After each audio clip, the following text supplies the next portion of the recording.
Hello, my name is Kennedy Blankenship, and I am a member of the incredible Group 1. So the rest of my members are Stephanie Casey, Brianna Hayes, Mariah Hernandez, Ashlyn Davis, and Nicole Ortiz. So our project that I'll be presenting today is about women's reproductive care and bodily autonomy in North Texas. And as I go along throughout the presentation, you'll be able to see who created each slide, as there is a name either at the bottom or the top. Alrighty. So on June 24th, 2022, abortion was banned in the state of Texas with the overturning of Roe v. Wade.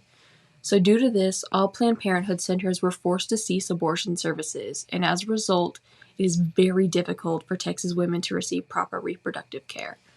To further this, the ban on abortion has been shown to disproportionately affect marginalized women in poor communities.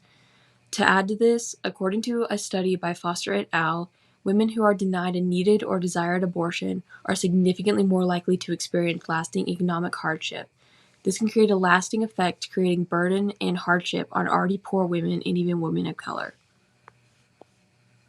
So in Texas currently, there's a significant gap in power between men and women. So men make up approximately a total of 70% of Texas legislators, and among those 70%, 54% of that are white men.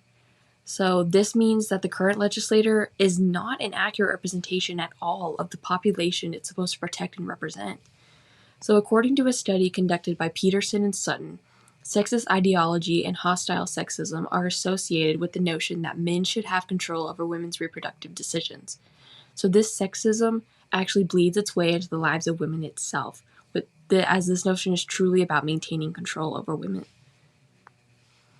So it's not far-fetched to say that children are costly. Not only are they costly financially, they are also costly when it comes to resources and even time. So due to this, many families are not able to give the correct resources to their children, and as a result, there are more than 11,000 children in the foster care system here in North Texas. And the unfortunate reality is that a majority of these are in foster care, as they were not able to be provided the correct resources that they needed. So unfortunately, despite the pro-life agenda to protect children, it has been found that the states with most abortion policies also have the lowest indicators of a child's well-being. This is for just further proof deducing that abortion policies are about controlling women's bodies' autonomy rather than protecting children. So for 50 years, Roe v. Wade provided an umbrella of protection for women. But that protection ended last summer at the overturning of Roe v. Wade. At current date, of the 50 states in America, 12 of them enforce abortion bans in almost all circumstances. With the overturning also came the demonizing of those seeking abortion, as proposals have arisen to even attempt to criminalize them.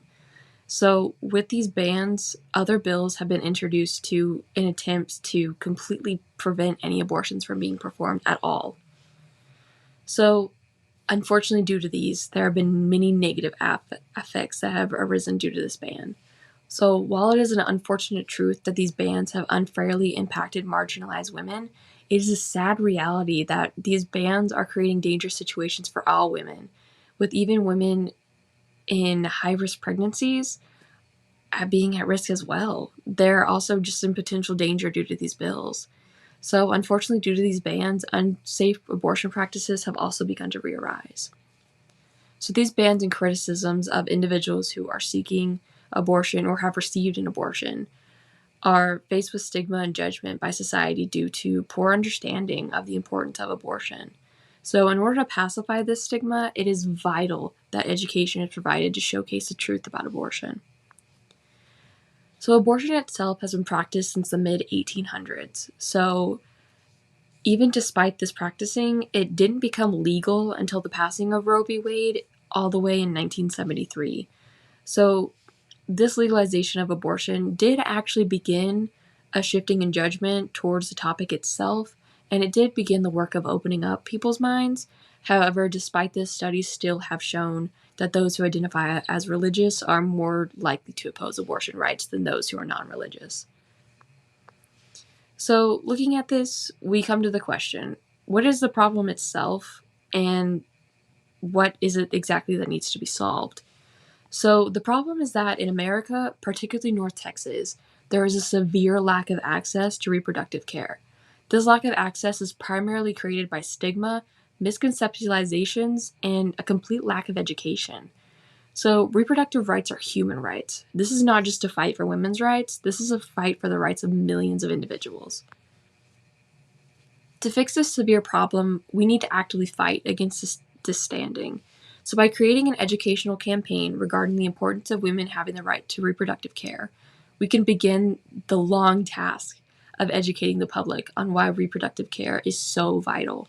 So, in this, we can include a list of resources that are currently available for those who may need them and just aren't able to find them. So, in this, there also needs to be an increase in funding for family services as well as the reproductive health care.